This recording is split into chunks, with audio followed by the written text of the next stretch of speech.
Assalamualaikum warahmatullahi wabarakatuh. Halo pemirsa, bagaimana kabar Anda? Bertemu kembali bersama saya Nisa Karisma. Kami akan menghadirkan informasi seputar Kabupaten Kota Waring Timur yang telah kami rangkum dalam Jurnal Khotib. Berikut liputan selengkapnya untuk Anda.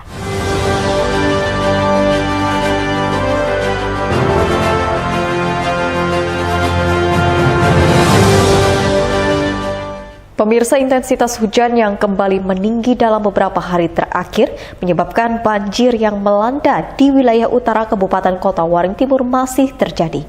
Hingga Sabtu tanggal 16 Oktober setidaknya terdapat 26 desa di 5 kecamatan terendam banjir.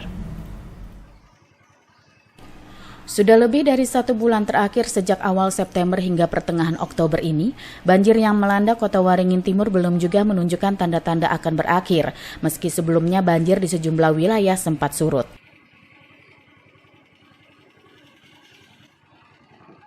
Namun karena cuaca buruk dengan hujan deras dengan intensitas tinggi yang kerap terjadi, mengakibatkan terjadinya fluktuasi banjir.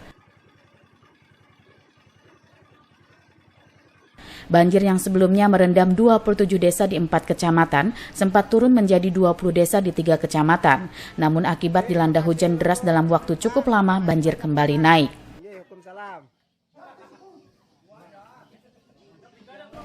Berdasarkan data Badan Penanggulangan Bencana Daerah setempat, hingga Sabtu 16 Oktober, setidaknya terdapat 26 desa yang terendam banjir di 5 kecamatan.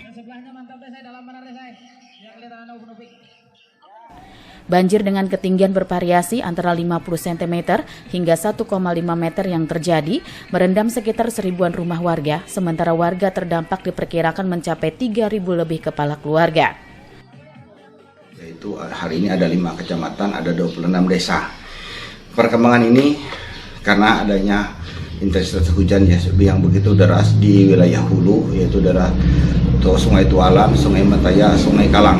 Akibatnya yang di bawahnya itu adalah akan banjir. Yang kemarin hanya 3 kecamatan, ada kurang lebih 15 atau 18 desa. Hari ini meningkat dari kecamatan menjadi 5. Hal ini dan untuk kedalaman air rata-rata ada 50 cm sampai dengan sebagian 1,5 meter. Informasi dari teman-teman yang ada di wilayah tersebut yang banjir, hanya sebagian yang menyampaikan. Nah, kalau perkiraan kami jumlahnya sangat besar, bisa menyampai hampir mungkin 1000-an rumah yang hari ini akan yang terendam. Karena untuk satu desa itu ada yang lebih dari separuh. Saat ini pemerintah daerah melalui BPBD dan Dinas Sosial terus bergerak menyalurkan bantuan kepada warga terdampak banjir.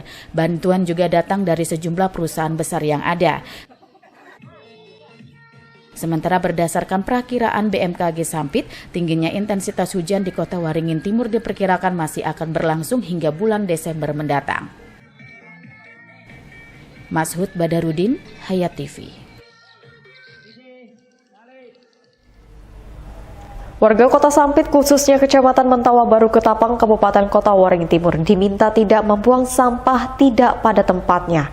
Sebab kini pemerintah kecamatan setempat telah memberlakukan sanksi hukum adat Dayak bagi pembuang sampah sembarangan. Pemberlakuan sanksi hukum adat Dayak bagi pembuang sampah tidak pada tempatnya atau sembarangan resmi diberlakukan di Kecamatan Mentawa Baru Ketapang mulai Jumat 14 Oktober. Sudah hampir 3 bulan terakhir, sanksi adat tersebut disosialisasikan di sejumlah kelurahan yang ada di Kecamatan Mentawa Baru Ketapang. Sanksi adat bagi pembuang sampah sembarangan menjadi yang pertama di Kalimantan Tengah.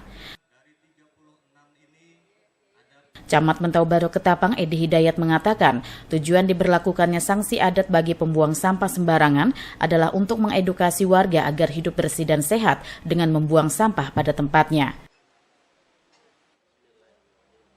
Langkah dan upaya ini diharapkan dapat menjadikan kebiasaan membuang sampah pada tempatnya sebagai budaya bagi masyarakat di Kecamatan Mentawa Baru Ketapang. Bahwa kita mengedukasi masyarakat, kita mengedukasi, memberikan pengertian, memberikan pemahaman kepada masyarakat supaya masyarakat paham, mengerti, hidup sehat, hidup bersih, tidak membuang sampah sembarangan. Kita berharap nanti masyarakat pola hidupnya jadi lebih baik, tidak membuang sampah sembarangan. Ini lama-lama menjadi kebiasaan dan kebiasaan yang terus-menerus akan menjadi budaya. Jadi nanti budaya hidup masyarakat di Kecamatan Ketapang itu jadi lebih baik, tidak membuang sampah sembarangan. Denda awalnya sanksi sosial yang mungkin nanti kita akan kerjakan dengan di dinas DLH dan sebagainya. Mungkin bisa membantu di depo-depo membersihkan ruang depo, membersihkan di pinggir jalan, rumah ibadah dan sebagainya lah. Jadi gini, sanksi adat itu nanti kita lihat dulu. Contoh kayak orang yang bawa sampah satu kresek, tentunya akan beda dengan orang bawa sampah satu rak, gitu kan. Nah itu kita lihat nantinya. Artinya kalau misalnya ini ada indikasi orang yang memang sengaja atau mungkin pada usaha kecil atau mungkin besar yang membawa sampah dengan sengaja mengotori, boleh kita khususnya kita sanksikan. Atau misalkan limbah berbahaya itu? Limbah berbahaya mungkin nantinya akan kita koreksikan dengan DLH, Pak. Jadi sini kami lembaga adat mendukung program pemerintah dalam hal karena memang sampah ini cukup luar biasa di Kecamatan Ketapang. Sementara itu, Damang Kecamatan Mentau Baru Ketapang Muhammad Fitriansah menjelaskan, sanksi adat diterapkan dengan mengedepankan edukasi. Sanksi adat berupa denda uang akan menjadi pilihan terakhir dilihat dari tingkat pelanggaran adat yang dilakukan. Setuju aja. Kenapa Pak bisa setuju Pak? Karena kan supaya kota Sampit bersih. Dimana kita berpijak tidak ada sampah. Pak, kalau selama ini kondisinya seperti apa Pak di Mentau Baru Ketapang nih Pak? Alhamdulillah sudah mulai disiplin banyak masyarakatnya. Cuma untuk mempertegas saja. Supaya tambah bagus lagi lah. Pak, sebelum disosialisasikan kemarin seperti apa Pak kondisinya Pak? Apakah memang banyak sampah di pinggir jalan Pak? Ya sebagian lah. Sebagian memang cukup banyak Pak ya. Tapi kalau setelah disosialisasikan kemarin gimana Pak? Alhamdulillah mulai kurang. Sudah mulai kurang Pak? Iya. Sejak dilakukannya sosialisasi sanksi adat dan pemasangan spanduk himbauan, jalan-jalan yang sebelumnya dipenuhi tumpukan sampah kini terlihat jauh lebih bersih. Diharapkan hal ini terus berlanjut sehingga kota Sampit menjadi bersih dan bebas dari sampah. Mashud Badarudin, Hayat TV.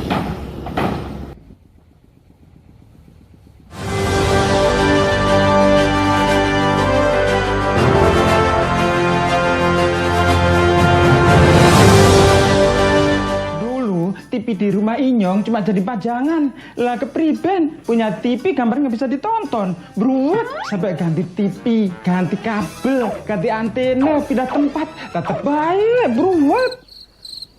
Maring sekarang sejak Inyong pakai TV digital, di rumah Inyong jadi rame terus. Gambar TV nggak semutan, suara jernih, celing. Pasangnya gampang, nggak pakai ribet. Ayo pakai TV digital aja, kelalen pasti celing.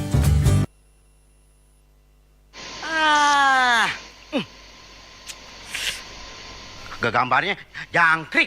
Ya, TV-nya masih analog ya? Ganti dong ke digital. Digital? Ya, digital. Tinggal install set-top box, gambar tajam, channel banyak, tanpa iuran bulanan. Hey, gimana? Bagus kan? Gambarnya jangkrik. Hah? Sambut era digital dan nikmati kesempurnaan gambarnya. Yuk nonton siaran televisi digital. Bagaimana ya cara menangkap siaran televisi digital? Pertama, pastikan di daerah Anda sudah ada sinyal siaran televisi digital. Kedua, gunakan antena UHF di dalam atau di luar rumah Anda. Ketiga, pastikan televisi Anda sudah dilengkapi penerima siaran digital DVB T2. DVB T2 merupakan jenis sinyal yang digunakan Indonesia dalam penyiaran televisi digital.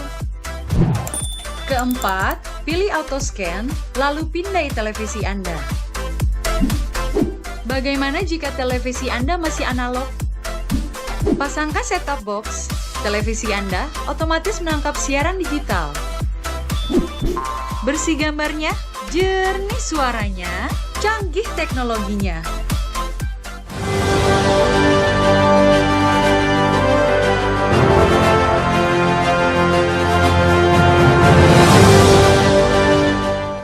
Sementara itu, pemirsa, banjir yang terjadi akibat hujan sepanjang sore kemarin hingga hari ini membuat kota Pangkalambun dikepung banjir, bahkan terparah dalam puluhan terakhir kali ini.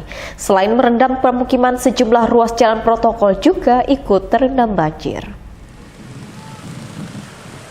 Hujan yang terjadi sepanjang sore hingga malam dan hari ini membuat banjir yang sebelumnya sempat surut, kini kembali bertambah dan meluas di Pangkalan Bun, Kota Waringin Barat, bahkan lebih parah dibanding sebelumnya.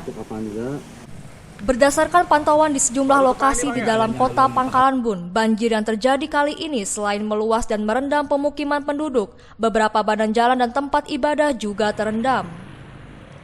Di Jalan Ahmad Yani, beberapa ruas mulai dari sekitar jembatan Sungai Buun depan Bridge Hotel dan dekat simpang pelingkau Jalan Pangkalan Bun, Kota Waringin Lama terjadi genangan air banjir. Tampak banner berisi peringatan dan imbauan dipasang di lokasi jalan yang tergenang agar pengendara berhati-hati. Selain di Jalan Ahmad Yani, genangan banjir juga merendam ruas Jalan Atai Arahan dari turunan SMA 2 arah terminal. Bahkan derasnya arus air menyebabkan pelangson yang ada di ruas jalan ini jebol. Menurut warga, selama puluhan tahun terjadi musim penghujan, baru kali ini terjadi banjir yang merendam hingga jalan utama. Tidak hanya di Kecamatan Arut Selatan, banjir juga terjadi di Kecamatan Kumai dan Kecamatan Kota Waringin Lama, terutama wilayah yang berada di hilir Sungai Lamandau. Kenaikan debit Sungai Lamandau dalam sepekan terakhir memberikan pengaruh pada peningkatan debit Sungai Arut, sebab wilayah hulu Sungai Lamandau meliputi Nangabulik, Batangkawa, dan sekitarnya mengalami keadaan yang sama. M. Nasihin, SBTV. Pemirsa, ditemukan buaya muara berukuran sekitar 2,5 meter yang sebelumnya sempat meneror warga Desa Tanjung Terantang, Kota Waringin Barat, yang akhirnya berhasil ditangkap pada Jumat sore tanggal 14 Oktober tahun 2022. Buaya tersebut, pemirsa, ditangkap karena kerap memangsa hewan ternak dan meneror warga setempat. Sejumlah warga Desa Tanjung Terantang, Kecamatan Arut Selatan, Kabupaten Kota Waringin Barat berhasil menangkap seekor buaya muara berukuran sekitar 2,5 meter di Desa Tanjung Terantang, Kecamatan Arut Selatan, Kota Waringin Barat, Jumat 14 Oktober sore kemarin.